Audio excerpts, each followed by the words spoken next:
the town of Payson will not immediately use all of the new Cragen surface water available to the town. So in order to retain the rights to the water allocation, it was determined that the town would replenish existing wells with some of the surface water allocation not needed for immediate use by Payson's water customers. How could this be done? The new Cragen water will be injected directly into the town's water wells. During 2011, the town of Payson tested and identified 8 of our 42 wells that could be used for the purpose of storing the Cragen water. Now, we have an existing water system that is designed by and large for 42 wells spread throughout the entire 20 square miles of the town of Payson. That includes on the fringes of the town limits that have to pump water towards water storage tanks that are located pretty much in the middle of town. We're reversing that scenario when we receive water from a water treatment plant.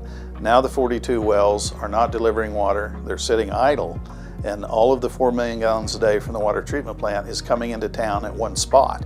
I was working at Tetra Tech at the time as a consulting engineer, and the town of Payson came to our company and says, we've got 42 independent groundwater wells scattered throughout the periphery of the community that pumps water into 26 separate pressure zones that are stored with 10 storage tanks up on the mountains in the middle of town. How in the world are we going to figure out how to distribute one single point source to all of those customers? I worked on the hydraulic model and the water master plan for over 3 years as an engineer before I finally came up with a solution that was, 1, physically possible, and 2, economically possible for the town of Payson to put together. The answer to that wound up being a network of pipes that act like a modern day fuel injection system on a vehicle. It's the same ball game, just a lot bigger. The water is pumped from the treatment plant, much like a fuel pump in a vehicle, and a tank. It pumps it in through a high pressure main, which is just like a fuel manifold, and then it injects into the town of Payson water distribution system in 8 locations, just like 8 injectors on an engine. And once it gets into those 8 different zones, then we can figure out how to distribute it from there. But each of these valves acts just like a fuel injector. It spits it out when the water's needed. That's why we have to do extensive in-town additional pipeline construction to be able to deliver or hand that water off to each one of the water storage tanks. This backbone is basically the heart and the circulatory system that spreads it out. In 2012, additional pipelines to transfer treated water from the yet-to-be-constructed water treatment plant to the existing system were installed in North Payson. A new 18-inch pipeline from Zurich Drive to Evergreen Street, across to Easy Street, to Manzanita Drive, and down Park Drive to Mud Springs Road was constructed. Also, an 8-inch pipeline from the Elks Club area west on Airport Road to connect to the airport storage tank was added. Another 12-inch water line is necessary to connect to the Rumsey Park water storage tanks and was constructed across Rumsey Park and McLean Roads on West Rumsey Drive. And in 2013, construction of the finished water pipeline from the water treatment plant site at Mesa del Caballo, 2 miles in length along Houston Mesa Road and cross-country to Tyler Parkway, was completed. Construction on Line A of the Cragen project began in Payson in mid-July of 2015. Line A begins just east of the roundabout on Tyler Parkway and turns south at the Beeline Highway. It goes south some 8,000 feet to connect to an existing water system pipeline at 504 North Beeline across from Ace Hardware. The connection to the existing line on the west side of the highway required inserting the pipeline underneath the highway. The process of installing any public utility under a state highway poses particular construction challenges. ADOT would not allow interrupting traffic flow on such a busy highway as the State Route 260. The only practical means of installing any underground utility from one side of a state highway to the other side is by boring horizontally under the highway and pushing the pipeline through the borehole.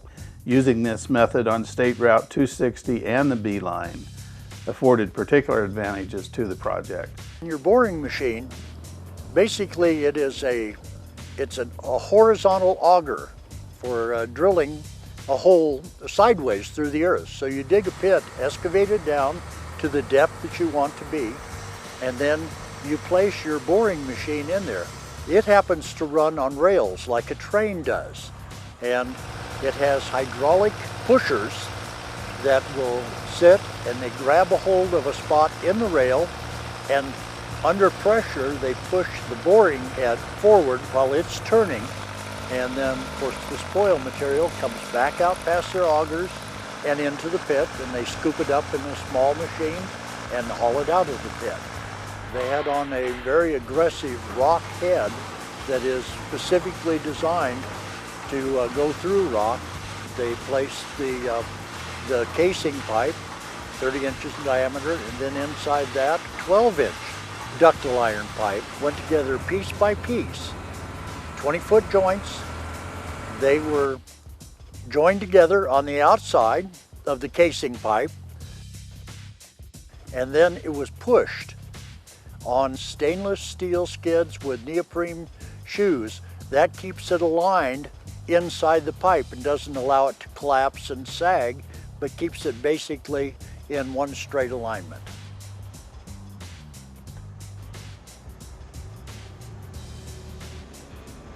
A few days after the project began with the bore underneath the B-line highway, the first connection to Line A was installed right in front of Ace Hardware.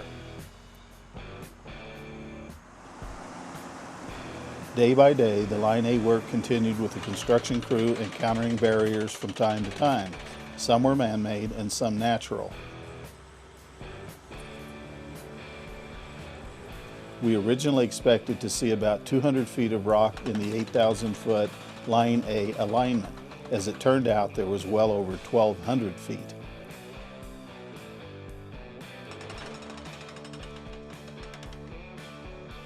Before the ductile pipe was put in place, it was encased in a polyethylene sleeve to protect against corrosion.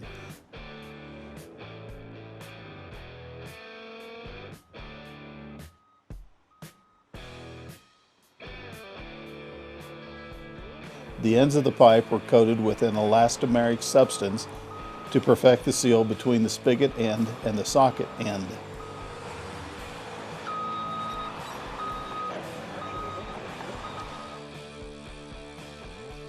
Then 2 electrical connection wires were welded in place to connect each 20-foot length of pipe.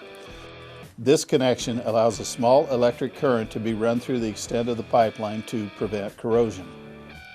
A blue tracing wire was also laid on top of the pipe during the backfill. A radio signal can be run through this blue wire to allow the water department to locate the pipe from above ground with an electronic device. This enables us to mark the location for those who may need to dig near the water line in the future.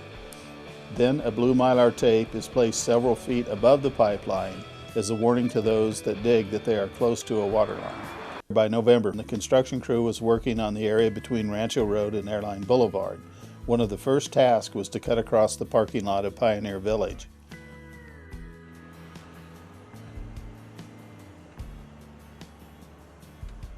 Between Rancho and Airline, there were connections to 3 different pressure zone pipelines that required installation of regulators. One that fed the East Rancho neighborhood, one for Alpine Heights, and another that crossed under the B-line highway to connect to water tanks at the top of Airport Road.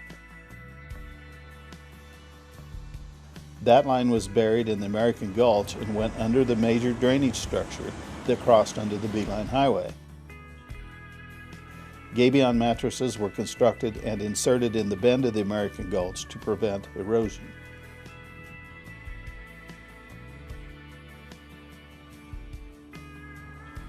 Work was progressing at a good pace as we approached the roundabout at B-line and Tyler.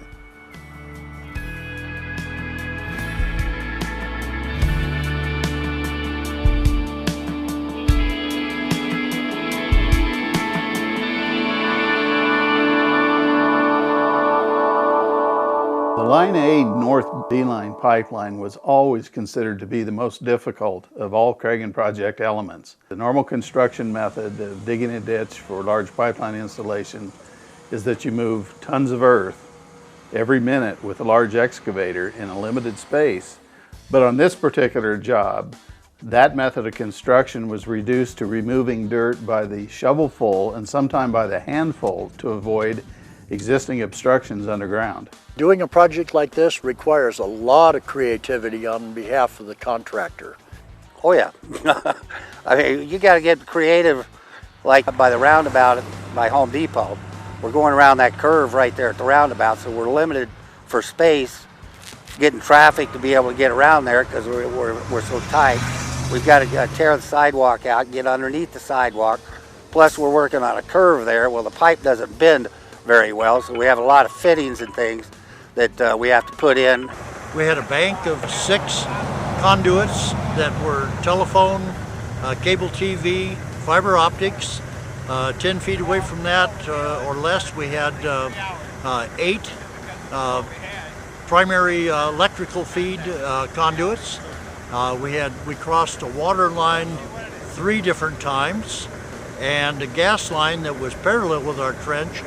So we have to be underneath all of those lines. So we're getting a little bit deeper. We're probably about 8 foot deep going around there. So that's a challenge right there because you have to shore the ditch and everything to make it safe to work in. Plus dealing with trying to locate all of this stuff without breaking it, which the town's been very helpful with that. They have a vacuum truck that they help us locate it. A soft dig is done with their vacuum truck, and their vacuum truck is basically about a 4-ton vacuum. The pressure washer loosens up the dirt, and the 6-inch vacuum hose then sucks up all of that dirt, water, slurry mix until we can get down and we can see a pipe.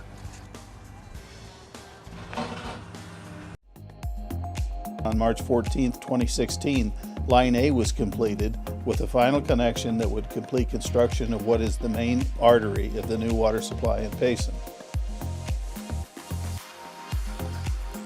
Line A is truly the main artery of the new water supply. Now, Line H, which is already in and originating at the site of the new treatment plant, is connected to Line G. Line G crosses Overland from Houston Mesa Road to Tyler Parkway and is now connected to Line A. Line A, which runs 8,000 feet down Beeline Highway into town, connects to Line D at Airport Road. Line D goes up Airport Road to connect to the tanks at the top of the hill. Line A continues to Zurich Drive and connects to Line B, which runs all the way over to Mud Springs and connects to Line C there. Line C crosses under State Route 260, now to a connection that will improve service in the southeast part of town. Line A also goes under Beeline and connects to Line E, which will feed the southwest part of town. In all, Line A will bring the new Craig water to 8 recharge wells and 5 water storage tanks.